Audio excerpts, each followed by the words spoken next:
Bonjour à toutes et à tous et bienvenue sur le podcast Bien dans ma thèse. Si vous êtes actuellement étudiant et que vous vous posez des questions sur le doctorat, qu'est-ce qu'un doctorat, pourquoi faire un doctorat et comment s'y prendre, si vous êtes déjà actuellement doctorant et que vous souhaitez entendre des retours d'expérience de d'autres doctorants, être inspiré et surtout vous rendre compte que vous n'êtes pas seul, ou bien si vous êtes déjà docteur et que vous souhaitez en apprendre plus sur d'autres domaines que le vôtre.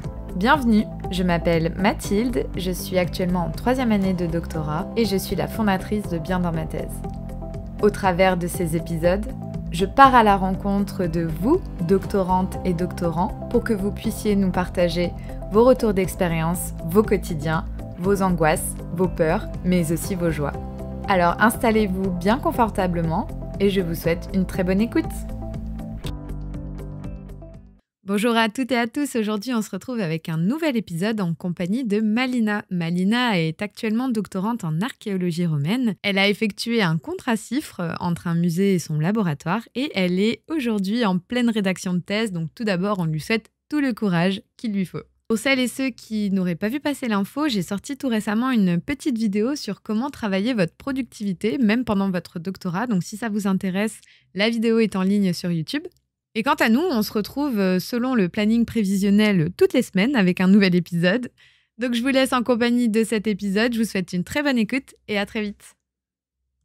Alors bonjour Malina, merci beaucoup d'avoir accepté de faire ce podcast Bien dans ma thèse. Avec plaisir. Alors Malina, toi tu es doctorante en archéologie romaine et tu as une spécificité quand même, il faut le dire, puisque tu as un contrat-cifre, ce qui est quand même assez rare dans ton domaine. Avant de rentrer un peu plus dans le détail de ta thèse et de ton doctorat en lui-même, je voudrais que tu nous parles d'abord de ton parcours scolaire et si le doctorat c'est quelque chose que tu as toujours voulu faire ou si tout simplement tu t'es retrouvée un peu là-dedans par hasard. Alors c'était pas vraiment un hasard, mais c'est vrai que l'idée du doctorat, c'est vraiment arrivé sur le tard pour moi, au cours de mon master 2, c'était non pas que la recherche ça m'intéressait pas, mais je voyais le doctorat, je voyais plutôt ça comme quelque chose d'assez, bouché et difficile à atteindre. Ça reste, assez rare en fait, dans ma discipline que des gens s'engagent en doctorat. Donc c'est vraiment un concours de circonstances, en particulier la possibilité de pouvoir travailler avec un musée, en l'occurrence, dans le cadre d'une cifre qui m'a donné envie. En fait, donc j'ai commencé à travailler avec ce musée, en master 1, parce que les objets que j'ai étudiés, en fait, en master 1, devaient ensuite être exposés, donc c'est un musée qui devait ouvrir, en fait et donc j'ai pris contact avec le musée et j'ai travaillé avec eux, en fait, pour avoir des données, toutes fraîches, en fait, à intégrer à l'exposition et donc ensuite, en master 2, j'ai fait un stage dans ce musée pour, travailler sur un autre, lot d'objets puisqu'ils ont été très intéressés par mon approche, et que je veuille bien, mettre à disposition mes données de recherche, en fait, pour le grand public et c'est au cours de ce stage, donc est progressivement venue l'idée du doctorat car il y avait vraiment beaucoup, beaucoup à faire. C'est là que j'ai commencé à faire des recherches, de financement parce qu'ils étaient très intéressés pour m'avoir, plusieurs années, en fait et j'ai découvert le dispositif CIFRE déjà et qu'en fait depuis, quelques années, c'est ouvert aussi aux institutions publiques. Donc c'est comme ça qu'on a ensuite monté le dossier après mon master 2. Alors, avant que tu nous parles un peu de ton entrée dans le doctorat, est-ce que tu peux nous dire comment ça s'est passé pour toi, ton avant-master? Est-ce qu'on t'avait parlé du doctorat avant le master, donc en licence, je suppose, ou pas du tout? Pas vraiment en fait, comme je disais en archéologie, c'est assez rare qu'on parte en doctorat. J'ai eu des doctorants, dans le cadre de certains cours, de certains travaux dirigés, pendant mes 3 années de licence, mais comme je disais, c'est jamais vraiment quelque chose que j'ai envisagé comme une voie d'études et une voie professionnelle en fait, avant vraiment que la recherche devienne concrète pour moi en master 2. Alors pour te lancer, donc dans ce contrat CIFRE, comment ça s'est passé pour toi? Est-ce que tu as été, vraiment épaulée par, à l'époque, ton équipe, encadrante, pendant ton master? Ou est-ce que tu as dû te débrouiller, toi-même? Est-ce que tu peux nous parler un peu, voilà, de tout le processus entre la fin de ton master et le début de ta thèse? Comment ça s'est passé pour toi? Quelle démarche tu as fait? Quelle aide tu as reçue et cetera? Oui, en fait, on a vraiment monté le projet, à plusieurs mains, En fait, mon sujet de thèse actuellement, c'était mon sujet de master 2, au départ, parce qu'on n'a vraiment aucune idée de l'ampleur de la recherche à mener. Donc, déjà dans un premier temps, quand j'ai vu l'ampleur de ce qu'il fallait faire, évidemment mon sujet de master a été, resserré et puis c'est comme ça qu'a cheminé petit à petit dans ma tête l'idée d'en faire plus en fait, de continuer un doctorat et une fois que, au niveau du musée, j'avais l'assurance que d'un point de vue financier, il pouvait, me financer pendant 3 ans en fait. J'ai amené le sujet à mon directeur de recherche de l'époque, qui trouvait ça très intéressant et on a vraiment monté, le dossier, à plusieurs. Donc moi, mon directeur de recherche et ma tutrice, musée et donc elle, vraiment sur la partie, collection du musée et mon directeur et moi, sur la partie recherche et voir comment ça pouvait, s'imbriquer, de manière intéressante. Et heureusement qu'on s'y est pris, en amont quand j'étais encore en master 2 parce que le processus a été assez long. Le temps déjà de rassembler toutes les pièces, nécessaires au dossier et puis après le traitement du dossier dans le cadre d'une cible, ça peut être un peu long. Dans mon cas, ça a duré 3 mois. Le risque entre guillemets aussi du dispositif CIFRE, c'est que contrairement aux autres dispositifs de financement, il faut déjà être inscrit en doctorat en fait pour pouvoir déposer sa demande de financement. Mais l'avantage, c'est que le taux d'acceptation des dossiers est très, très élevé, c'est plus de 85 donc c'est un risque calculé, si on peut. Au niveau du contrat CIFRE, est-ce que tu peux nous parler un peu plus de ton quotidien finalement de doctorante CIFRE en archéologie? Est-ce que tu es plus souvent au musée? Est-ce que tu es rattachée à un laboratoire? Comment ça se passe pour toi? Alors de mon cas, c'était assez particulier en fait, puisque mon laboratoire, et le musée, sont très éloignés géographiquement. Mon laboratoire se trouve à Nantes et le musée, se trouve dans le nord de la Normandie, donc j'ai 400 kilomètres, entre les 2, donc ça nécessitait forcément un peu de souplesse. Je pouvais pas être, une journée au labo et puis ensuite, une journée au musée. Donc c'est aussi quelque chose qu'on a travaillé en amont du dépôt de dossier, comment est-ce que ça allait s'articuler.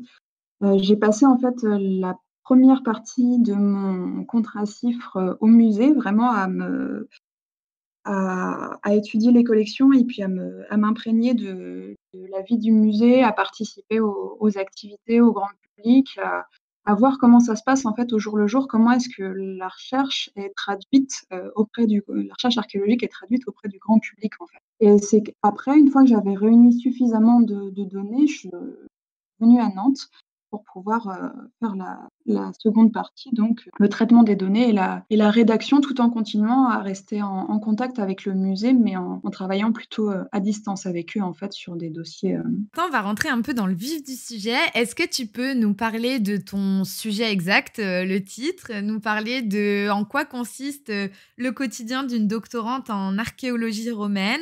Qu'est-ce que tu fais? Voilà, en quoi consiste ton travail de recherche? Comment tu axes tes journées? Tout ce genre de choses. donc mon sujet à proprement parler, il traite de l'instrumentum romain dans l'estuaire de la Seine. Donc l'instrumentum, c'est un mot un peu barbare, en fait, qui englobe, énormément d'objets, en fait, de la vie quotidienne, tout matériau compris, donc des récipients, qui sont utilisés par la cuisine, en passant par, les objets, les bijoux, par exemple, les objets de parure ou encore, les petits objets qui sont utilisés dans le cadre de la religion au quotidien.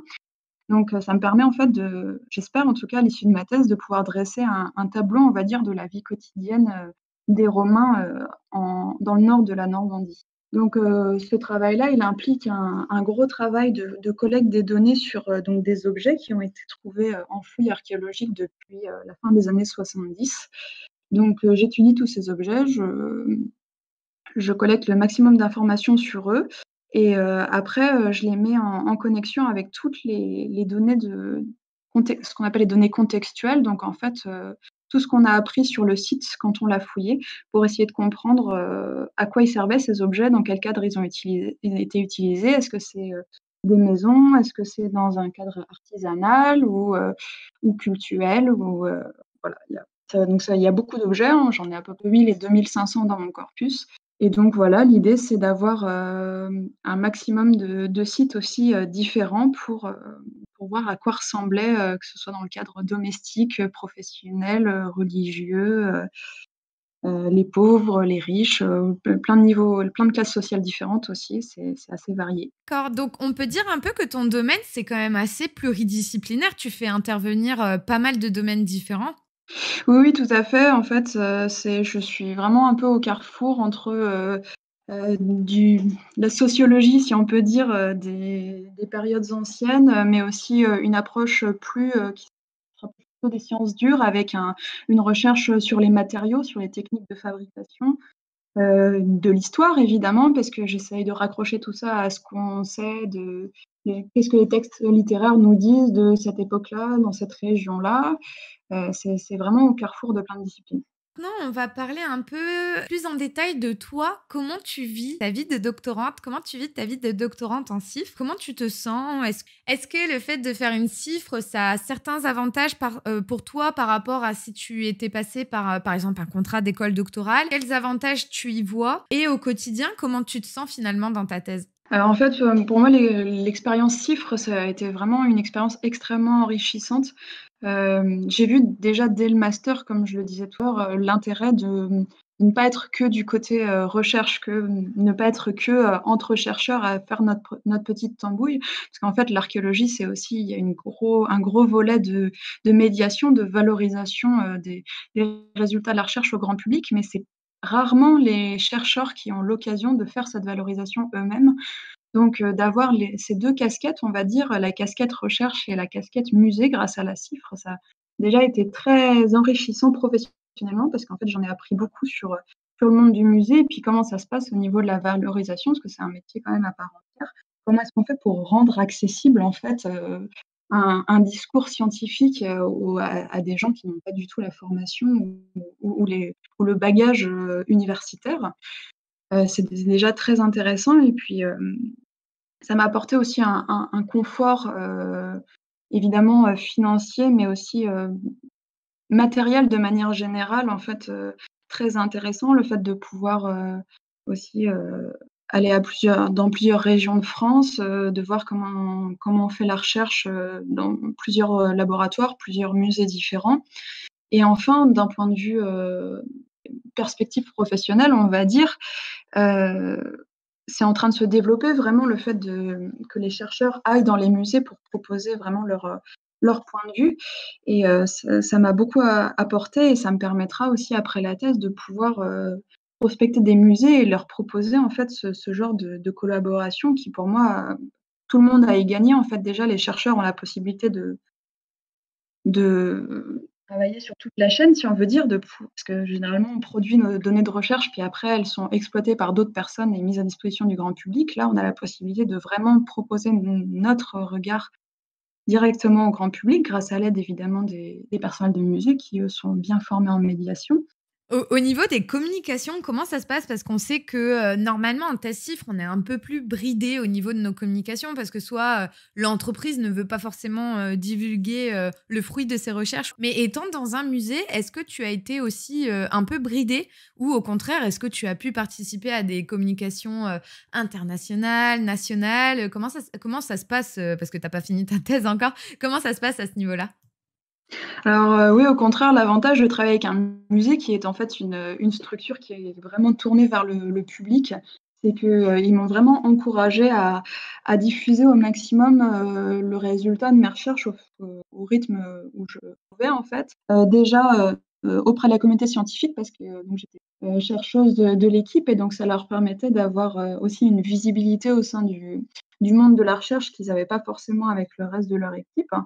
Et d'avoir des retours aussi du monde de la recherche, parce que c'est assez imperméable, comme je le disais, d'habitude entre les musées et les laboratoires de recherche. Donc là, ça permettait de bien plus grands échanges et puis, j'ai aussi pu faire des communications, à destination du grand public, ce qui est aussi un tout autre travail que, faire des communications dans des colloques.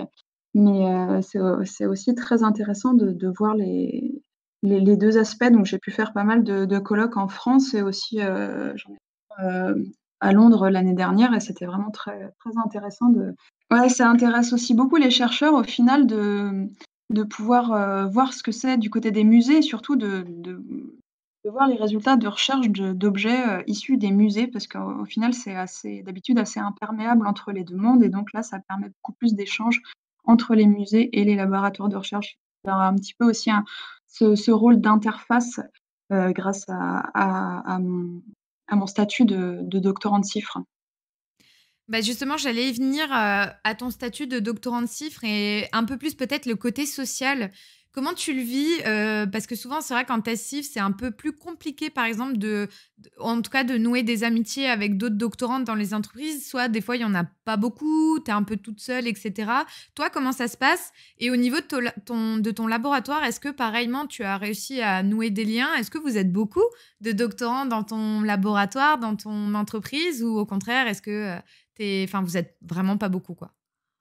Alors, dans ma structure, là où donc le musée, pour lequel je travaillais, j'étais, la seule doctorante et donc la seule issue de la recherche. Le reste du personnel, c'était, le personnel en rapport avec la gestion des collections et des médiateurs du patrimoine, donc c'était assez différent. Mais comme c'était une équipe, assez jeune, j'ai pas eu de soucis pour nouer des liens. Mais c'est vrai que c'était assez différent, du monde de la recherche, mais au final pas plus mal. Ça m'a permis aussi de de voir autre chose et en fait de pas, rester, dans le milieu clos de la recherche et comme, j'avais quand même l'occasion de revenir, pas mal à mon laboratoire et comme j'ai passé aussi la seconde partie de mon contrat CIFRE, au laboratoire, j'ai pu nouer des liens, avec les autres doctorants de mon laboratoire. On est un petit laboratoire, on n'est pas beaucoup de doctorants, on doit être 5 ou 6 maintenant. Comment tes collègues, ils ont perçu le fait de faire un doctorat dans ce domaine? Est-ce que tu penses que c'est quelque chose qui va se développer de plus en plus? C'est quelque chose qui existait beaucoup avant et qui existe de moins en moins? Je suis pas du tout au courant par rapport à l'archéologie, donc tu peux nous en parler un peu? Alors, je pense que c'est assez nouveau en fait, cette approche qu'il y ait vraiment il y a toujours eu, des collaborations plus ou moins directes entre, les musées et les chercheurs, heureusement. Mais, le fait qu'il y ait vraiment des chercheurs, ou des jeunes chercheurs ou plus avancés, hein, d'ailleurs, au sein des musées, c'est vraiment quelque chose d'assez nouveau et j'espère que ça va se développer davantage, notamment, grâce aux conventions CIFRE. Parce que comme je l'expliquais tout à l'heure, ça a vraiment, ça c'est vraiment très intéressant pour tout le monde. Après, c'est pas toujours facile honnêtement de faire comprendre ce qu'on fait, en quand on est chercheur, dans une équipe où il n'y a pas d'autres, chercheurs, même si c'est des gens qui ont quand même, bac+5 donc ils ont une petite idée de à quoi ça ressemble parce qu'ils ont quand même la plupart du temps fait un mémoire de recherche. C'est surtout la temporalité qui est complètement différente alors qu'eux, ils vont être, vraiment, sur un planning sur, quelques mois, une année, à préparer, une exposition 3 mois après, à préparer une visite pour 2 semaines suivantes, alors que moi je suis sur un temps très long, 2 ans, 3 ans, même plus, parce qu'une thèse en archéologie, ça dure 3 ans. Donc c'est le plus difficile, c'est de faire comprendre le temps long et le fait que, je je peux pas avoir des résultats tout de suite, parce que ça prend beaucoup de temps, en fait. Déjà, collecter les données, ça prend beaucoup de temps et ensuite à les traiter, à les synthétiser, à rédiger tout ça. Ça a été vraiment le plus compliqué, mais je trouve que ça s'est vraiment bien passé et j'ai été, vraiment, accueillie, plutôt à bras ouverts parce qu'en fait, ça permettait d'approfondir ça ma présence, elle a permis d'approfondir, énormément de sujets en fait, pour le grand public, ce qui n'était pas possible avant. Et j'espère vraiment que ça pourra se développer. D'ailleurs, après que donc là, mon contrat s'est terminé en avril et après que je sois partie, ils ont recruté un autre, jeune chercheur sur un autre sujet, en fait. Donc pour cette structure, ça montre qu'ils ont vraiment compris l'intérêt. Ils ont été con j'espère qu'ils ont été convaincus par l'expérience. C'est la première fois qu'ils recrutaient quelqu'un quand ils m'ont recruté et j'espère vraiment qu'il y a plus de musées qui vont se saisir de ce genre de possibilités. C'est super, de le dire, haut et fort que oui, un doctorat, ça apporte beaucoup, peu importe le domaine. Enfin, c'est vraiment super de le dire et c'est super d'avoir ton témoignage. Alors en off, tu m'as dit que, tu viens de le redire, que tu as terminé ton contrat CIFRE, pour autant tu n'as pas terminé ton doctorat. Comment ça va se passer pour toi s'il n'y avait pas eu la crise? Quelles auraient été tes possibilités pour, continuer d'être financé pour, ta rédaction? Je suppose tu vas nous en parler. Comment ça s'est passé cette fin de contrat? Est-ce que tu n'avais vraiment, aucune autre possibilité d'être financé? Oui, en fait, pour faire un petit point, administratif peut-être pour celles et ceux qui connaissent pas trop ce que c'est la convention CIFRE. En fait, on signe un contrat généralement, le plus souvent, c'est un CDD de 3 ans, en fait, avec la structure et ils reçoivent, donc l'entreprise ou la structure publique, dont on dépend reçoit, une subvention donc de la part de l'ANRT et qui, équivaut à peu près 50 du salaire versé. Donc il y a 2 possibilités, soit on signe un CDD de 3 ans, soit on signe directement un CDI, ce qui évidemment, est beaucoup plus rare, surtout dans ma discipline. Donc moi, j'ai obtenu un CDD de 3 ans et la crise sanitaire notamment qui a beaucoup impacté le secteur culturel a fait, notamment que je n'ai pas malheureusement pas pu négocier une prolongation, de contrat. Parce que c'est quand même possible au-delà du CDD de 3 ans d'ajouter, en particulier cette année où la NRT avait offert la possibilité de faire des petites prolongations pour les gens qui étaient en contrat, au moment du premier confinement. Donc maintenant je continue ma rédaction, j'espère, normalement soutenir l'année prochaine et je finance ma rédaction, avec le chômage. Voilà. Si je suis très efficace, en juillet, si j'ai plus de difficultés, au début de l'automne pour une soutenance avant la fin de l'année prochaine. Et comment ça se passe la rédaction pour le moment? Est-ce que, tu as été assez bien préparée? Est-ce que tu es bien encadrée malgré le fait que ton contrat soit terminé? Ou, est-ce que tu te retrouves un peu, voilà, toute seule, prise au dépourvu, et que c'est un peu compliqué? Ah, j'ai la grande chance d'avoir un directeur de recherche, bah, 2 directeurs, parce qu'en fait j'ai un directeur de recherche et une codirectrice qui sont très présents. C'est les personnes qui m'encadraient déjà en master, donc on avait eu le temps d'établir une relation de travail, assez, saine et régulière et en plus, bah, et bien, les gens avec qui je travaillais, au musée, eh bien, évidemment, c'était pas eux du tout qui étaient du fait que je puisse pas continuer, en contrat avec eux, mais je suis toujours en contact avec eux, notamment ma tutrice, au musée qui continue évidemment à se tenir au courant de mon avancée, avec qui je continue à échanger et à collaborer ponctuellement pour, des petits projets pour le grand public. Mais, voilà, au niveau de la rédaction, c'est assez dense. Une thèse en archéologie, on est généralement sur des thèses, de 700-800 pages au moins, donc, ça explique aussi pourquoi, je dois dépasser, autant, après mon contrat de 3 ans. Mais, j'espère que, ça servira beaucoup, aux musées avec lesquels j'ai travaillé, quand je pourrai rendre ma thèse, puisqu'ils pourront aussi utiliser les données de ma recherche et j'espère que je pourrai continuer à travailler dans ce domaine-là, ensuite. OK, bah, justement, j'allais y venir, parfait. Comment tu imagines, ton après-thèse? Est-ce que tu peux nous parler un peu des, possibilités que souvent tu rencontres, en tout cas dans ton domaine? Qu'est-ce qui est commun de faire? Qu'est-ce qui est un peu moins commun de faire? Quelles sont vos possibilités en tant que docteur en archéologie? Et toi, bah, comment tu te vois finalement? Alors le plus courant en fait, les plus gros employeurs, en archéologie, que ce soit pour les gens qui ont une thèse ou, un master 2, c'est, dans le domaine de ce qu'on appelle l'archéologie préventive, c'est-à-dire les fouilles qui ont lieu, avant des grands travaux, des grands projets immobiliers comme la construction d'un parking ou d'un immeuble. En fait, il y a certaines zones, où on connaît, la présence de vestiges archéologiques, des zones archéologiques sensibles et quand il y a un gros projet immobilier de prévu, eh bien, il va y avoir une fouille, avant pour pouvoir préserver les vestiges et donc il y a évidemment comme le secteur, immobilier se porte assez bien dans notre pays, il y a beaucoup de fouilles archéologiques préventives. Donc c'est généralement dans ce cadre, là qu'il y a plus de recrutement. Donc dans beaucoup de fouilles, bah, dans la plupart des fouilles, on trouve des objets, c'est notre premier sujet d'étude donc évidemment que j'aurai des possibilités, comme beaucoup d'autres, de travail, dans ce domaine-là. Il y a aussi donc dans le secteur de l'archéologie préventive, il y a des acteurs publics, donc il y a donc ce qu'on appelle l'INRAP, donc c'est l'Institut national de recherche archéologique préventive, c'est le service public de l'archéologie si on veut. Il y a des collectivités aussi, il y a des services départementaux ou communaux d'archéologie et il y a aussi des entreprises privées, donc il y a pas mal de monde. Après, au-delà de l'archéologie préventive, il y a, il y a un petit peu de ce qu'on appelle archéologie programmée, donc c'est typiquement, ce qu'on voit plutôt, à la télé en fait, c'est-à-dire, des zones, des chantiers archéologiques, qui sont renouvelés d'une année sur l'autre avec des bénévoles en fait, qui vont travailler, souvent des étudiants et donc parfois, il y a aussi des spécialistes, notamment du mobilier, qui peuvent être recrutés sur ce genre de chantier, mais c'est vraiment pas le plus courant. Et enfin, encore plus, restreint du point de vue des postes, il y a évidemment, le CNRS et l'université, mais ça, c'est très incertain puisqu'il y a vraiment, très, très peu de postes. Donc moi, j'ai essayé de me créer une quatrième voie qui est celle des musées, on va dire. Donc j'essaye d'avoir suffisamment de cordes à mon arc, en fait, pour pouvoir, intéresser, beaucoup de structures, en fait, avec mon profil qui est assez diversifié. J'espère que ça fonctionnera. C'est tout ce qu'on te souhaite en tout cas.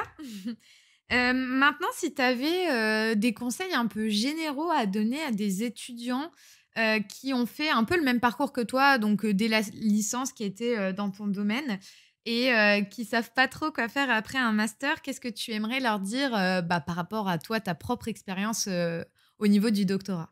D'abord, je conseillerais de faire des stages dès que possible. Déjà, bah, évidemment, dès la L1, il faut aller fouiller, quand on peut, sur les vacances scolaires, il faut vraiment faire le plus de stages possible et après, si, c'est travailler sur des objets, qui vous intéressent, vraiment essayer de prospecter des musées pour faire des stages, peut-être en master. Il y a énormément de collections, archéologiques, peu ou sous-étudiés, en fait, qui dorment dans des vitrines ou dans des réserves de musées et qui mériteraient un regard neuf, en fait, des jeunes chercheurs, qui sont bien au fait de l'actualité de l'archéologie et heu je pense que les musées aussi ont besoin de voir, les possibilités, que peuvent leur offrir ces jeunes chercheurs, dans le et à partir du moment où on a fait un stage, en fait, dans un musée, par exemple, ou dans une structure, et qu'on a déjà les contacts, c'est bien plus aisé après d'essayer de monter des collaborations qui peuvent mener, par exemple, à de la cifre. Parce que, en archéologie, en fait, c'est très compliqué de décrocher une cifre si on n'a qu'une vague idée, en fait, du genre de sujet qu'on voudrait sur lequel on voudrait travailler. Il faut vraiment, avant tout, tisser des liens en fait avec les musées, avec les collectivités, avec les entreprises d'archéologie, parce qu'il y a aussi l'avantage, c'est qu'il y a aussi des entreprises d'archéologie qui commencent à recruter en CIFRE. Il faut vraiment très tôt, dès le master si possible, essayer de faire son carnet d'adresses, de tisser des liens, d'avoir des expériences professionnelles, tôt, même si c'est en bénévolat ou en stage, déjà pour savoir ce qu'on a envie de faire dans quelle structure on a envie de travailler et puis essayer de prospecter en amont pour le doctorat. Parce que c'est finalement, le doctorat a mis vraiment du temps à mûrir dans ma tête, l'idée de faire un doctorat et ensuite le sujet de recherche, donc il faut aussi se ménager du temps pour ça. Oui, donc on est d'accord que, en tout cas, toi, tu es vraiment convaincu par ce contrat CIFRE, d'autant plus dans ton domaine. Est-ce que tu as quand même des petits retours d'expérience de proches ou enfin de collègues qui, font une thèse, dans ton domaine, mais plutôt avec des contrats doctoraux? Est-ce que c'est plutôt facile ou assez difficile d'obtenir ce genre de financement? Ou peut-être des financements régionaux, par exemple? Je sais pas. Alors oui, ça existe, des financements régionaux ou ministériels, pour le doctorat. Alors c'est assez, variable en fonction des laboratoires, et des régions. En fait, il y a des régions qui offrent beaucoup plus de contrats doctoraux que d'autres en sciences humaines et sociales et en particulier en archéologie. Mais après ça reste les plus courants, les contrats régionaux ou doctoraux. Après, ce que j'ai remarqué aussi la différence, c'est que souvent, c'est, heu, c'est des gens qui ont suivi un parcours, bah, au sein de leur doctorat, qui ont une activité plus solitaire que la mienne. L'avantage aussi de la CIFRE, c'est de pouvoir aussi, travailler dans une équipe, de vraiment, se frotter, on va dire, au monde professionnel et bah, de base, le doctorat est forcément une expérience en partie solitaire. On est un petit peu seul devant notre ordinateur à un moment forcément pour rédiger notre thèse, mais c'est aussi l'avantage de la CIFRE de contact avec plein de gens. Après heureusement, il y a aussi, plein de doctorants, qui sont, très bien intégrés dans leur équipe de recherche et qui vivent ça de manière, moins solitaire. Mais la CIFRE, c'est aussi une façon intéressante d'aborder l'aspect, social de la recherche, si on peut. Pour terminer, si tu avais 3 compétences, que tu penses vraiment que le doctorat t'a permis, d'acquérir et que tu n'aurais pas forcément, acquis sans, avoir fait un doctorat? Je dirais en premier lieu, acquérir de l'éloquence pour parler en public, en fait, que ça soit dans le cadre, des colloques, des cours aussi donnés à la fac ou des conférences grand public. J'ai eu pas mal d'opportunités de pouvoir, développer mes compétences, oratoires et c'est vraiment quelque chose que j'aurais sans doute pas ou en tout cas peu, eu l'occasion de faire, sans le ensuite, vraiment la possibilité de travailler sur un sujet à fond sur un temps long. Parce que la particularité de l'archéologie, malheureusement, c'est que la majorité des contrats qu'on peut avoir, ce sont des contrats plutôt courts et on est un petit peu, au jour le jour à travailler, sur un lot d'objets, sur un site et là, c'était vraiment une expérience, très enrichissante de pouvoir travailler 3 ans, 4 ans, sur un sujet, sans devoir changer en fait, tous les mois, de site archéologique ou de sujet de recherche et en troisième, le fait de se créer un réseau, je pense, que de créer un réseau professionnel, vraiment, c'est quelque chose qu'on apprend très peu, à la fac, je trouve, pendant nos études, en tout cas moi pendant mes études d'archéologie et c'est vraiment le doctorat qui m'a appris à tisser des liens professionnels, en fait, que ça soit, pour, créer des collaborations, parce que, on a besoin de travailler avec des spécialistes sur des sujets, proches du nôtre ou, de proposer, des sujets de communication pour un colloque ou, de travailler avec des musées pour une exposition ou, voilà, tout ça à la fois et ça apprend vraiment à comment, tisser un réseau professionnel et ça, je pense que c'est aussi fondamental pour avoir des opportunités, de travail après le doctorat. Bah, merci beaucoup Malina d'avoir été présente dans ce podcast et on te souhaite tout le courage pour cette rédaction qui, je suis sûre, se terminera très positivement. Merci beaucoup. Merci à toutes et à tous d'avoir écouté ce nouvel épisode. Quant à nous, on se retrouve mercredi prochain à 18h. C'est exceptionnel que cette semaine, le podcast ne sorte pas à 18h parce que, comme vous le savez, on a eu des annonces pas très rigolotes. En attendant, je vous souhaite une très bonne semaine. Prenez soin de vous. À très bientôt.